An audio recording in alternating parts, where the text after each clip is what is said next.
Bonjour, donc nous allons voir aujourd'hui comment réaliser un assemblage d'un boîtier pour une carte électronique dans 3D Experience. Donc première étape, pour aller sur le site 3D Experience, go.3ds.com/ et du cloud. Vous appuyez sur Entrée, vous loguez ici avec les identifiants de votre passeport.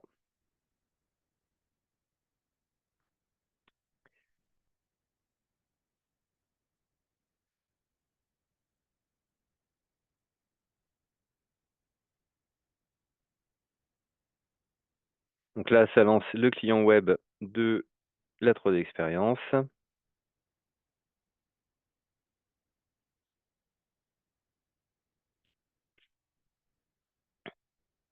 Donc il faut attendre que ça soit chargé complètement. Donc là, vous voyez que j'ai un environnement avec différentes fenêtres ouvertes. J'ai personnalisé finalement mon dashboard en utilisant le 3D Drive, qui est une sorte de clé USB en ligne qui vous permet de stocker des données et de les partager.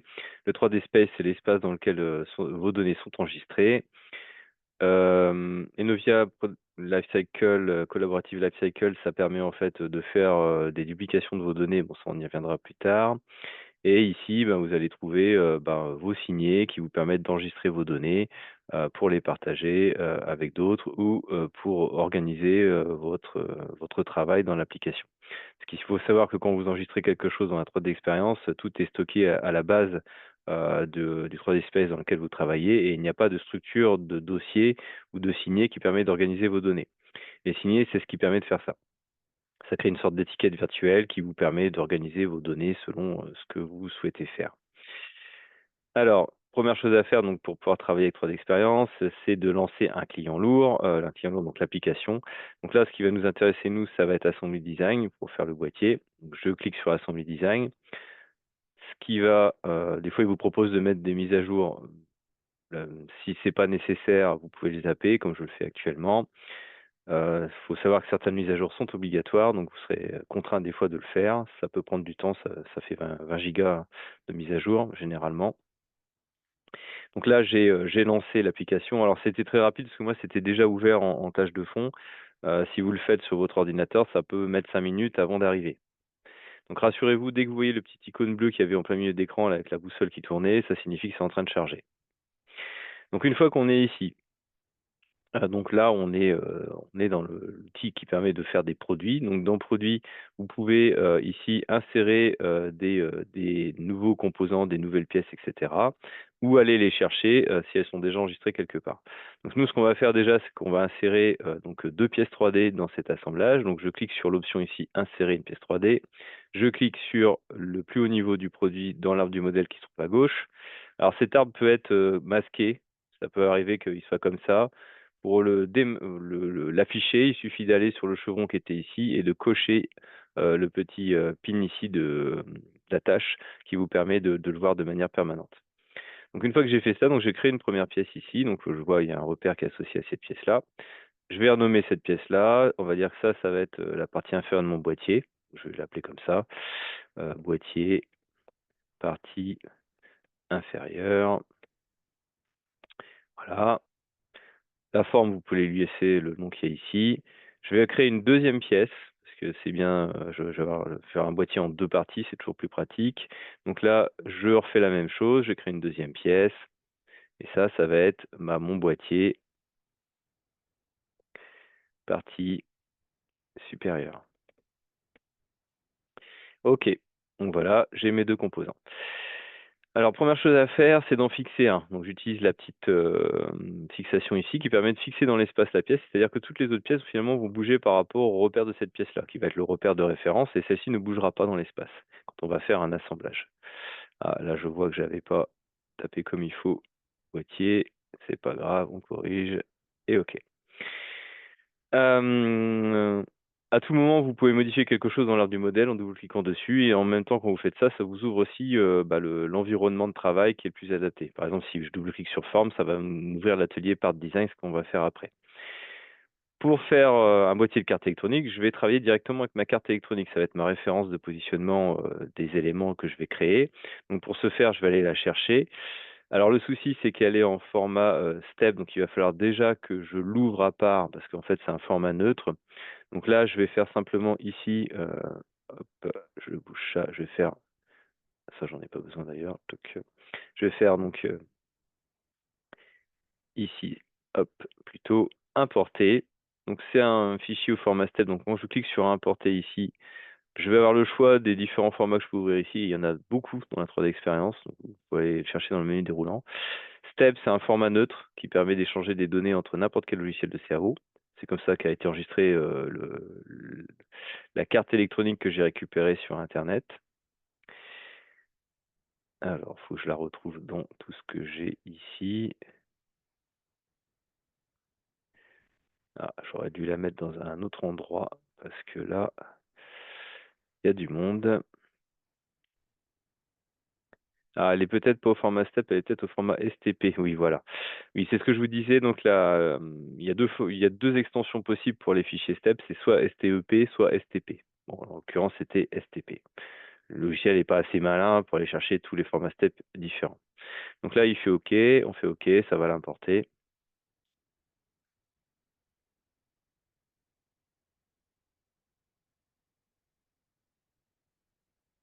Donc là, je fais le tuto comme si vous travailliez depuis de chez vous, sans de base de données de composants préalables. Évidemment, le plus simple, ça serait d'avoir une même CAO partagée par tous les étudiants pour cette carte électronique, plutôt que de réimporter à chaque fois une nouvelle carte pour chaque étudiant, puisqu'on ne va pas modifier la carte, on va juste en servir pour faire un assemblage avec. Bon, voilà, c'est un peu, c'est pas la bonne méthode ce que je fais là, mais là, je vous montre en gros une méthode qui fonctionnerait, voilà, depuis chez vous avec une base qui serait vierge. Alors, c'est relativement long.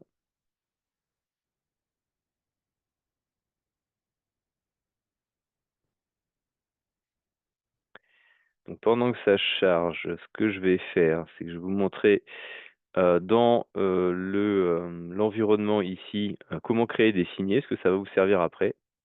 Je vais le faire maintenant, le temps que la pièce soit chargée en session. Donc, bah, vous n'aurez pas forcément tout le choix que moi j'ai ici pour créer des signets. Vous aurez peut-être en fait une base de signets qui serait potentiellement vierge. Donc, si vous voulez créer un signet pour stocker vos données, donc vous allez ici, vous cliquez, donc vous allez chercher l'environnement ici qui s'appelle, s'il n'est pas déjà disponible dans vos liens, ça s'appelle Bookmark. Donc, signé en anglais Bookmark Editor, ça c'est la version web, ça c'est la version lourde, on va utiliser la version web. Ça va vous ouvrir exactement ce qu'il y avait là, hein. Je clique dessus pour vous le montrer. Et là, donc après, ben, selon l'architecture que vous avez vous, bah, vous aurez accès à plusieurs signets. Et vous cliquez ici sur un nouveau signet, ça vous permet d'en créer un. Et ce nouveau signet, bah, par exemple, c'est là-dedans que je vais stocker ce que je vais créer là pour la démonstration. Donc là, je vais faire mon boîtier, voilà, boîtier. Voilà. OK. Hop, c'est pas un signet que je vais garder, je vais tout effacer après, mais là, je vous montre voilà, comment faire. Donc, j'ouvre mon signet ici, et dedans, je pourrais coller les composants que je vais créer. Ça permettra de les retrouver facilement. D'ailleurs, je vais le faire maintenant. Donc, vous avez vu, ma carte, elle s'est importée. Donc là, je suis OK, OK, tout s'est bien passé. Je vais la mettre dans mon assemblage. Alors, pour mettre un objet qu'on a déjà ouvert dans un assemblage, on peut faire aussi du glisser-déplacer. Donc, je prends ma carte Arduino, je vais dans mon produit ici, et hop, je le colle là. Et hop, elle apparaît dans mon assemblage. Ici, j'ai vu que j'avais pas donné de nom à mon assemblage, c'est toujours bien d'en faire un. Je vais appeler ça boîtier, voilà, boîtier, carte Arduino. OK. Voilà, ça c'est juste pour s'y retrouver plus facilement. Donc maintenant que j'ai fait ça, je vais enregistrer, parce que jusqu'à présent, j'avais pas enregistré. Donc pour enregistrer, vous faites un CTRL S ou clavier, ou vous faites ici la petite flèche, ça va enregistrer. Une fois que j'ai enregistré, je vais pouvoir le mettre dans mon signet. Donc là, je prends l'objet qu'il y a ici, je le maintiens, je fais un glisser-déplacer en maintenant le bouton gauche de la souris. Je vais ici dans le site web et je lâche. Donc là, hop, vous avez vu, ça apparaît dans mon signet. Donc maintenant, quand je me connecterai, je pourrai directement aller chercher mon objet ici et travailler avec en l'ouvrant. Donc pour l'ouvrir, je clique dessus, je vais dans la boussole. Alors là, j'efface la recherche que j'avais mis. Je vais chercher l'outil avec lequel je veux l'ouvrir, parce qu'en fait, on peut ouvrir avec plein d'outils différents. Si vous faites un double clic dessus, ça ne marche pas, parce que ça va vous ouvrir un navigateur web qui va vous permettre de visualiser la pièce, mais vous ne pourrez pas la modifier. Si vous voulez l'ouvrir avec un outil, il faut que sélectionner l'objet et cliquer dans l'outil. Par exemple, je cliquerai là-dessus, ça lancera dans la fenêtre comme c'est là. Je ne le fais pas parce que sinon ça va me faire un doublon. Donc là, voilà, on pourrait le faire de cette manière-là. Alors ici, donc maintenant j'ai ma carte, j'ai mes repères ici. Le mieux, c'est, pour travailler, on va laisser les repères comme ça. J'aurais pu positionner mes repères par rapport au centre de la pièce, mais on peut déjà travailler comme ça. Je vais vous montrer comment on procède. Donc là, je vais créer la partie inférieure de mon boîtier. Pour pas m'embrouiller, je vais cacher l'autre partie. Celle-là, elle sera pas visible, ce qui fait que je verrai pas, par exemple, son repère. En faisant bouton droit, cacher, afficher avec votre souris, vous pouvez cacher quelque chose pour pas que ça vous obstrue la vue. Donc là, ce que je vais faire, c'est que je vais travailler dans cette pièce-là. Donc je vais directement travailler dans l'assemblage. C'est-à-dire que pour pas vous tromper, pour savoir où vous êtes, vous double-cliquez sur l'objet que vous voulez créer, par exemple le corps principal qui est ici, c'est le boîtier partie inférieure. Vous avez vu, ça passe en bleu ici. Et j'ai changé d'atelier. Vous avez vu, les icônes du bas sont plus les mêmes. Là, je suis dans l'atelier Part Design, qui permet de faire des pièces. Donc là, je vais travailler dans un plan qui va être, par exemple, ce plan-là. Alors j'ai du mal à voir parce que les couleurs sont fortes. Ici, voilà, par exemple, je travaille dans ce plan-là, qui va être le plan de la plaque de mon boîtier, du PCB de ma carte électronique. Donc là, je vais cliquer sur l'esquisse. OK. Alors, je vais pouvoir donc tracer le fond, par exemple, de ma boîte. Donc là, je vais faire un rectangle. Je le positionne n'importe où. Ce rectangle, je veux qu'il soit positionné à une certaine distance de mon boîtier. Donc, ce que je peux faire, c'est aller chercher.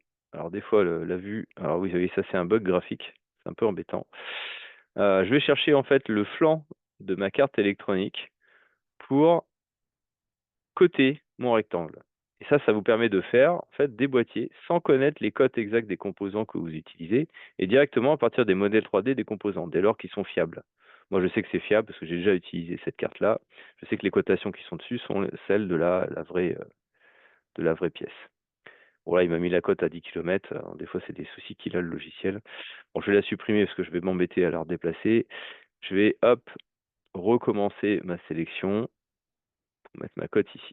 OK? Vous avez vu, je sélectionne soit le plan, soit la droite, c'est pareil. Dans tous les cas, il va projeter la cote dans le plan de travail. Donc là, j'ai mis 2 millimètres ici aussi. Et je fais pareil pour tous les côtés. Donc là, par exemple, je vais prendre juste la droite, c'est plus facile. Je prends ça, là, ici. OK. Que vous preniez des droites ou des plans, dans tous les cas, il faudra une projection orthogonale dans votre plan d'esquisse pour travailler. Donc je clique là-dessus, je clique là, et hop, je mets ma cote de 2. Donc là, je vais avoir un boîtier qui aura un jeu de 2 millimètres sur chaque bord vis-à-vis de ma pièce. Ça, c'est ce que je vais faire avec cette méthode-là. Donc là, je sors, je clique sur extrusion. Alors ça part pas forcément du bon côté. Bon, après, ça dépend. De toute façon, je vais déplacer l'objet. Je vais le faire partir par là. Je vais dire que je veux une épaisseur, par exemple, de 2 millimètres, parce que c'est un résistant pour un boîtier, c'est déjà pas mal, en plastique. Là, le problème, c'est que maintenant, ma plaque, elle est collée à ma pièce, parce que j'ai pas fait d'assemblage, j'ai pas positionné les objets, donc c'est pas grave, je vais déjà faire un premier positionnement d'assemblage rapide, on va dire. Je prends le centre de ma boussole, je le colle sur un objet, je double-clique sur le plus haut niveau du boîtier, vous avez vu, c'est ce que j'ai fait, donc là, c'est passé en bleu. Je sélectionne la pièce que je veux bouger, je vais plutôt bouger l'autre, je vais bouger la carte Arduino. Je vais la déplacer, par exemple par là. OK? Donc là, vous avez vu, elle a bougé provisoirement. Je l'ai positionnée dans l'espace pour y voir plus clair, pour pas que les pièces se chevauchent. Une fois que j'ai fait ça, je peux me débarrasser de la boussole en la remettant n'importe où. Je la relâche, elle revient à sa position d'origine. Maintenant, pourquoi j'ai fait ça? Parce qu'en fait, ça va me permettre de travailler avec plus de visibilité pour aller chercher les perçages qui vont m'intéresser ici après. Donc, ce que je vais faire déjà, je vais faire le bord de mon boîtier. Alors, pour faire le bord de mon boîtier, je redouble-clique ici, plein de fois, voilà, jusqu'à temps qu'on arrive dans la définition de la pièce qui est ici. Je vais utiliser ce contour pour faire les bords de mon boîtier. Tout ça, vous avez vu, je ne mets pas de code pour l'instant. C'est une méthode sans code que je vous montre qui est assez pratique. Donc là, je sors. Je vais rajouter les bords. Donc là, je vais faire une extrusion, sauf que je vais faire une extrusion de parois minces. Je vais rajouter de la matière autour de mon contour. Donc je vais rajouter 2 mm, alors là c'est pas la bonne direction, c'est vers l'intérieur, 2 mm vers l'extérieur et 0 vers l'intérieur. Et je vais me diriger dans l'autre direction aussi, pour aller dans la bonne direction. Et là je vais mettre une cote, allez on va dire 25 mm. OK? Là j'appuie sur Entrée, ça m'a validé. Donc, vous avez vu, j'ai rajouté de la matière sur le côté, ce qui fait que j'ai rajouté un bord en plus des 2 mm de jeu que j'avais déjà pour mettre ma carte. Maintenant, ce que je vais vouloir faire aussi, c'est créer ce qu'on appelle des bossages ou des entretoises pour visser ma carte dans mon boîtier. C'est toujours pratique de visser les composants électroniques dans le boîtier dans lequel on les met. Donc là, je redéfinis une esquisse dans le fond de ma boîte. Je vais récupérer ces géométries-là avec projection des éléments 3D. Vous avez vu, j'ai cliqué sur un objet, Dans le menu contextuel, et ça c'est bien avec 3D Experience, il me propose déjà ce qui est le plus pertinent, c'est-à-dire une projection de l'élément. Donc je clique ici. Alors les cercles, ils sont en 2 parties parce que c'est du step. Le step, c'est pas faire des cercles complets, c'est faire que des arcs. Donc c'est pour ça que j'ai pas des cercles complets pour mes perçages ici, donc je suis obligé de faire 2 opérations pour faire un cercle complet de projection. Donc là, je sors. Dans mon esquisse, j'ai directement les bons emplacements sans mettre aucune cote de mes perçages de ma carte. Donc c'est extrêmement pratique, on gagne énormément de temps en faisant ça. On n'a pas besoin de faire des mesures sur la carte, on n'a pas besoin de s'embêter à projeter des codes dans les esquisses, on fait que de la projection d'éléments 3D et on fait tout comme ça. C'est le paradis, on perd pas de temps. Donc là, je vais rajouter, mon bossage qui va être de la matière vers l'extérieur, donc je rajoute 2 millimètres. Si vous voulez qu'il soit plus épais, vous pouvez mettre un peu plus. Bon 2 c'est peut-être beaucoup, hein. Bon allez, 2 c'est résistant, on va mettre 2. Bon par contre, je vais pas faire autant de profondeur, je vais peut-être mettre 10 millimètres. Peut-être 5, ça suffit, parce que c'est dans le fond de ma boîte, OK? Donc là, on pourrait mettre, par exemple, des petites vis à bois qui viendraient, s'enfoncer dans le plastique ici et tenir la carte électronique.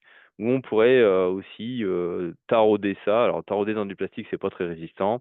Le mieux, c'est de mettre des inserts métalliques ou de mettre des vis à bois et de faire un perçage peut-être un peu plus petit à l'intérieur ici que le trou qu'il y a là pour visser la vis à bois dedans et que ça tienne bien, sans avoir à visser la carte électronique en même temps, avec un pas de vis à bois qui serait trop grand.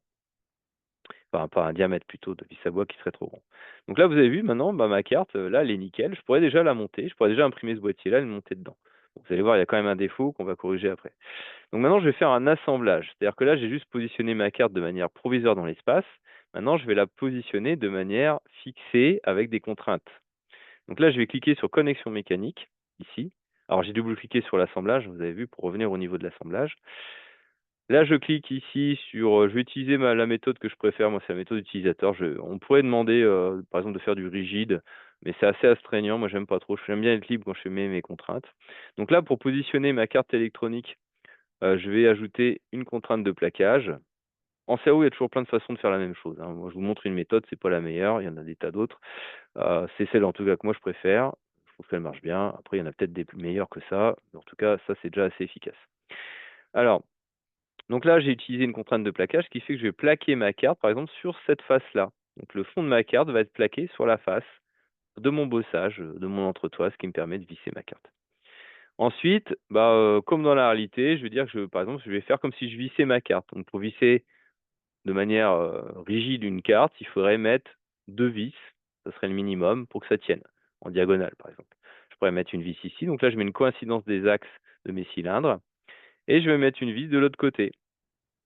Pareil, ici, ah mince, excusez-moi, je n'ai pas sélectionné le bon. Alors, si vous faites une erreur de sélection, vous supprimez la sélection et vous la refaites. OK. Et là, je ne vais pas zoomer assez. Il faut toujours zoomer un petit peu, c'est toujours plus pratique. Et là, j'ai créé une autre coïncidence.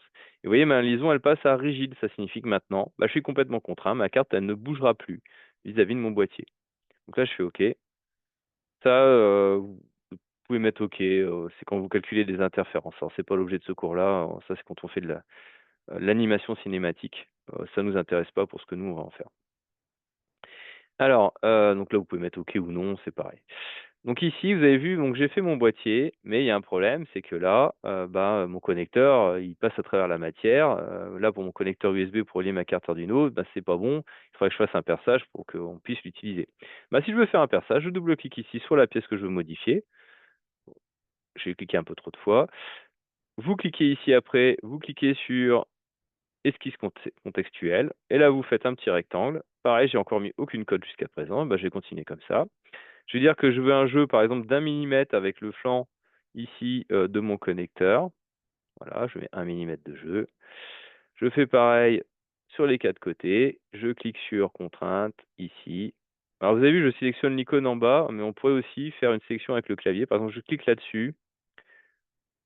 Je clique sur le flanc qu'il y a là. Je fais CTRL avec le clavier. Je clique ici. Et là, je suis allé un peu vite, du coup, j'ai perdu la contrainte, mais je vais le refaire du coup. Je clique là-dessus, je clique là-dessus. Vous avez vu ici, j'ai la contrainte qui apparaît dans les options. Et là, je peux mettre une contrainte dimensionnelle aussi. OK. Donc, plusieurs façons de faire. Soit on clique ici, soit on clique sur contrôle et on regarde dans le menu contextuel ce que ça nous propose. Donc là, voilà, j'ai mis une cote partout. Alors, en même temps, j'oriente ma pièce avec la souris, hein, vous savez. Donc, c'est tout fait avec le bouton central et bouton droit enclenché pour faire de l'orientation. Si vous avez appuyé une fois sur le bouton central, je maintiens le bouton central, j'appuie une fois à droite, une seule fois et après je fais des va-et-vient avec ma souris verticaux, ça me permet de zoomer et pour la translation, moi je maintiens le bouton central. Ça, je vous l'avais déjà dit, mais je le rappelle ici, pour bouger plus facilement la pièce en 3D. Donc j'ai fait mon contour, maintenant c'est bon, je fais une poche. Je vais dire que je vais percer jusqu'au suivant, je vais même pas mettre de cote, hein, je vais dire ici jusqu'au suivant, comme ça je vais pas percer là-bas non plus. OK, voilà, j'ai fait mon petit trou. Donc là, vous avez vu maintenant, mon connecteur, il est parfaitement bien placé vis-à-vis de la position de ma carte dans mon boîtier. Alors le problème, c'est que si vous faites ça, ça se montera pas. Pourquoi? Parce que la carte, il faudrait pouvoir la passer en diagonale pour que le connecteur, il passe là-dedans. C'est parce qu'ici, j'ai pas laissé assez de jeu. Bah, c'est pas grave, hein, vous avez pas laissé assez de jeu, OK, bah, vous allez dans l'arbre du modèle, vous allez sur la première extrusion que vous avez faite ici, puis là, vous mettez un jeu plus supérieur. Par exemple, vous mettez, 12 millimètres, OK? Et là, en gros, bah, je pense que là, j'arriverai à glisser ma carte dedans sans problème parce que j'ai à peu près la longueur du connecteur en plus ici, donc je peux mettre ma carte dans le fond et la glisser comme ça, pour la rentrée. Faites attention à la montabilité des objets, c'est toujours important. Souvent, vous faites des erreurs là-dessus, et c'est des erreurs d'ailleurs que tout le monde fait, même à l'échelle industrielle, hein. Les bureaux d'études font aussi des erreurs avec ça. Des fois, les pièces ne se montent pas parce qu'on ne pense pas à des questions pratiques de simplement comment il faut positionner les éléments pour les faire rentrer les uns dans les autres. Rassurez-vous, tout le monde fait des erreurs de ce type, même les ingénieurs assez chevronnés, sur des pièces un peu complexes bien sûr, mais pas sur des pièces aussi simples que ça. Hem, alors ici, donc voilà, donc là maintenant mon boîtier il est nickel, hein. Bon sauf que je peux pas le visser parce que j'ai pas de bossage ou quoi que ce soit pour mettre par exemple un capot supérieur. Si je voulais faire un capot, c'est pour ça que j'ai fait une deuxième pièce ici, bah, je vais le faire maintenant mon capot. Alors avant ça, pardon, je vais faire plutôt un bossage dans le fond ici. Ici, je vais créer ce qu'on appelle un bossage pour mettre par exemple des vis aussi pour visser mon capot. Donc là, je vais me mettre ici. Je vais créer un bossage. Alors, il y a plusieurs de façons de faire aussi pour faire ça. Moi, je vous propose celle-là. C'est pas forcément pareil, la meilleure, mais bon, ça marche. Donc, je crée un cercle. Vous avez vu, j'appuie sur la touche contrôle.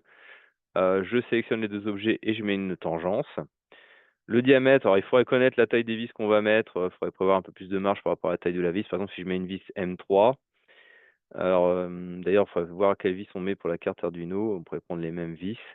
Donc là, vous avez ici, l'outil avec, les éléments de mesure. Ah ou on n'est même pas obligé de faire ça. Vous pouvez mettre une cote, en fait. C'est plus rapide, si on va faire ça. Si vous voulez savoir quel diamètre ça fait, ça, par exemple, vous voyez, je mets une cote dessus, ça fait, 2 fois 1,6, donc à peu près 3,2. Donc on pourrait mettre des vis de 3. Donc là, en faisant un rayon de 3, bah, j'ai déjà une marge, parce que c'est un rayon, hein, l'autre c'est un diamètre pour la vis. Donc là, j'ai déjà une marge importante, pour mettre mes vis à l'intérieur. J'aurai un diamètre de 6, donc j'aurai 3 millimètres de part et d'autre, donc c'est déjà pas mal, on peut rester comme ça, pour des vis de 3 millimètres. Oh, si on pourrait même un peu mettre un peu plus pour que ça soit plus résistant, on peut mettre du 4, allez. OK. Alors je vais faire un bossage, donc je vais, aussi faire la partie, du contour qu'il y a ici. Donc je vais projeter ça ici pour travailler. Donc vous voyez, je fais projection des éléments 3D. Ce que je vais faire en fait ici, un petit congé, parce qu'un bossage comme ça, c'est pas très résistant. Ça, c'est plus résistant en faisant comme ça. Et je vais faire pareil de l'autre côté. Bon, je mets pas de code pour l'instant, je vais en mettre une après. Je vais faire un petit congé ici. Voilà. 0,5 c'est bien comme diamètre, on va rester là-dessus. Comme rayon, pardon. 0,5 aussi. Et bon, maintenant, il faut que je fasse un contour fermé avec ça. Alors, pour faire un contour fermé, il y a plusieurs façons de faire. Je peux faire une relimitation, par exemple, de la droite qui est ici, en disant que je veux aller là-bas, jusqu'à là, d'accord? Et après, je vais utiliser ma gomme magique pour retirer tous les petits traits, qui m'intéressent pas, l'effaceur. Je vais retirer ce petit trait-là, j'en veux pas. Je vais retirer ce petit trait-là, j'en veux pas non plus. Alors, comme j'ai fait un prolongement, il y a un double trait ici, ça c'est une petite erreur. J'aurais pas dû vous montrer cette méthode-là, c'est pas l'idéal. Parce que là, en fait, vous avez un souci, parce que vous avez un deuxième trait ici, vous le voyez pas, mais qui est en chevauchement sur l'autre. Ah non. Bon, bah, non, c'est bon, c'est bon. Donc vous voyez le contour, non, c'est bon, parce que je pensais qu'il allait y avoir 2 traits ici, ça allait créer un problème après. Donc là, c'est pas le cas, ça a marché. Donc là, vous voyez, j'ai un contour fermé. Pourquoi je vois que c'est un contour fermé? Parce que vous avez vu, c'est passé en gris, en bleu gris un peu plus foncé. Donc on voit qu'il y a un contour fermé, donc ça veut dire que maintenant je peux faire une extrusion avec ça. Alors je pourrais faire un bossage aussi en face, en mettant des symétries et cetera et cetera. Là, je le fais pas, j'en fais qu'un, hein, le but c'est pas de tout faire. Oh, si on pourrait mettre un axe de symétrie. Hem On va pas perdre trop de temps. Bon, ça, c'est plutôt lié à de la conception de pièces traditionnelles, vous savez le faire normalement à ce niveau-là. Donc, vous pourriez faire un débossages en face ici, puis des autres côtés ici aussi. J'en fais qu'un, juste pour vous montrer le principe. OK? Donc là, je fais une extrusion. Je vais dire que je vais aller jusqu'au plan. Je vais aller jusqu'à ce plan-là, je veux dire que ça soit affleurant, comme ça, OK. Dans cette extrusion-là, j'avais pas prévu de trou au milieu, je peux en faire un a posteriori parce que je veux pas que ça soit profond, de toute la hauteur du truc. Donc là, je vais faire un trou. Donc là, j'ai fait un cercle, il est pas concentrique avec le cercle d'avant, donc je clique sur les 2 cercles en touchant la touche contrôle. Je clique ici et je précise que je veux une coaxialité et là, bah, je vais mettre le diamètre de ma vis, par exemple, ça va être 3 millimètres. Alors si c'est une vis à bois, attention, c'est pas un rayon, c'était un diamètre, hein, donc 1,5. Si c'est une vis à bois, il faut mettre un peu plus petit parce que la vis à bois va creuser le plastique, donc il faudra faire un peu plus petit. Si vous vissez avec une vis à bois, si vous vissez avec une vis traditionnelle, bah, vous pouvez en fait tarauder en forçant un peu avec une vis, pas traditionnelle. OK, donc voilà. Donc là, je vais faire un petit trou là-dedans à une longueur de, ouais, une longueur de, allez, 10 millimètres, ça devrait suffire. Ah, j'ai pas dû taper 10.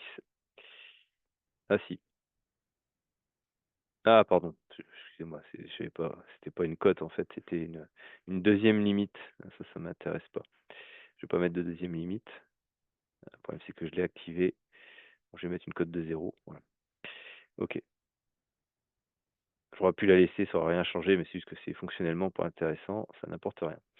Alors, donc voilà, donc maintenant je vais faire j'ai mon boîtier inférieur. Alors évidemment, il aurait fallu en faire 4 comme ça j'en ai fait qu'un et je vais faire mon boîtier supérieur maintenant. Donc je vais prendre l'autre, pièce qui est, ici. Donc là, mon boîtier, je le garde, mais je vais afficher l'autre, cacher, afficher. Alors ce que je vais faire avant pour pas m'embrouiller, c'est que je vais masquer le repère de cette pièce-là pour pas que je confonde les repères des 2 pièces.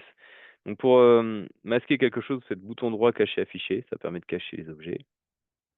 Donc là, je fais pareil pour afficher, c'est la même chose, cacher, afficher. Alors il y a une autre méthode aussi pour cacher, afficher, c'est de cliquer ici en bas à droite. Là, vous voyez tout ce qui est caché et vous pouvez cliquer ici et dire cacher, afficher pour les rendre visibles.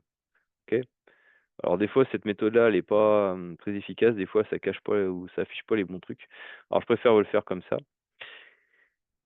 Ici, donc, maintenant je vais positionner ce repère correctement par rapport à cette pièce-là. D'accord? Je vais au moins, garantir que, bah, soit à peu près bien placé par rapport à un angle de ma pièce. Donc ce que je vais faire, c'est que je vais créer une contrainte de positionnement, d'accord? Donc là, je vais double-cliquer ici, je vais cliquer là-dessus, je vais faire une contrainte de coïncidence entre ce plan-là, alors c'est pas le si c'est le bon que j'ai sélectionné, ce plan-là et ce plan-là, OK? Entre, également ce plan-là et celui-là, et puis enfin entre ce plan-là. Alors j'aurais pu utiliser aussi plaquage, mais coïncidence, ça se prête plus, on s'embête pas avec les normales et je fais OK. Donc là, j'ai une liaison rigide, tout va bien. Donc maintenant, je vais travailler directement là-dedans pour faire, mon boîtier. Donc je double-clique dessus, je clique sur esquisse et là, bah, je vais refaire, le même principe que tout à l'heure. Je vais récupérer mon contour déjà existant, je fais projection des éléments 3D. Vous voyez, jusqu'à présent, j'ai mis, très peu de cotes, hein. J'ai juste mis des codes pour les perçages, qu'il faut bien préciser et donc là, bah, j'ai mon contour qui est déjà prêt, je peux faire une extrusion avec ça. Donc là, je fais une extrusion. Alors bon, j'ai pas sélectionné avant l'esquisse, elle est ici, voilà, OK et là, bah, je la fais de 2 millimètres, par exemple, OK? Mais là, j'ai pas fait mon perçage, pour mettre ma vis. Ben, pas de problème, je remets la boussole qui est ici, je double-clique là-dessus, je déplace ça. Alors comme je suis complètement contraint, il me laisse pas le déplacer, il faut que j'appuie sur la touche majuscule en même temps pour le faire, d'accord? Ça, c'est quand vous êtes complètement contraint. Si vous êtes pas complètement contraint, c'est pas nécessaire de mettre la touche majuscule. La touche majuscule, en fait, avec la boussole, elle désactive les contraintes de la pièce, de l'assemblage. Donc là, je redouble-clique ici parce que j'étais passé dans l'assemblage pour repasser dans le mode édition de pièces. Je vais maintenant travailler dans son plan d'esquisse et là, bah, je vais projeter, mon petit perçage qu'il y a là, mon cylindre qu'il y a là, dans mon esquisse et hop, je vais avoir l'emplacement exact de mon trou sans mettre de cote encore une fois et donc là, je creuse jusqu'au dernier et voilà, je pourrais mettre une vis. Bon, évidemment, c'est pas fini, mon boîtier est pas fini parce que là, il faudrait évidemment que je mette 4 vis pour que ça soit bien fait, ou moins 2, on va dire, en diagonale, ça serait pas mal et on aurait quelque chose de présentable, à peu près étanche, qui protège un peu la carte Arduino. OK? Et donc là, bah, maintenant une fois que j'ai fait ça, bah, si je veux régénérer mon assemblage pour que tout revienne à la bonne place, je régénère ici en cliquant sur l'icône qui est là et tout revient en place. Voilà, donc avec ça, bah, vous pouvez concevoir différentes choses, différents boîtiers autour de cartes électroniques en quelques clics, sans avoir à mesurer les composants au préalable. Voilà. Dès lors que la maquette numérique, 3D du composant que vous avez récupéré est de bonne qualité avec les bonnes cotations évidemment, sinon ça peut vous créer des erreurs lors du montage final. Donc il faut quand même s'assurer que les modèles 3D que vous utilisez sont de bonne qualité et voilà.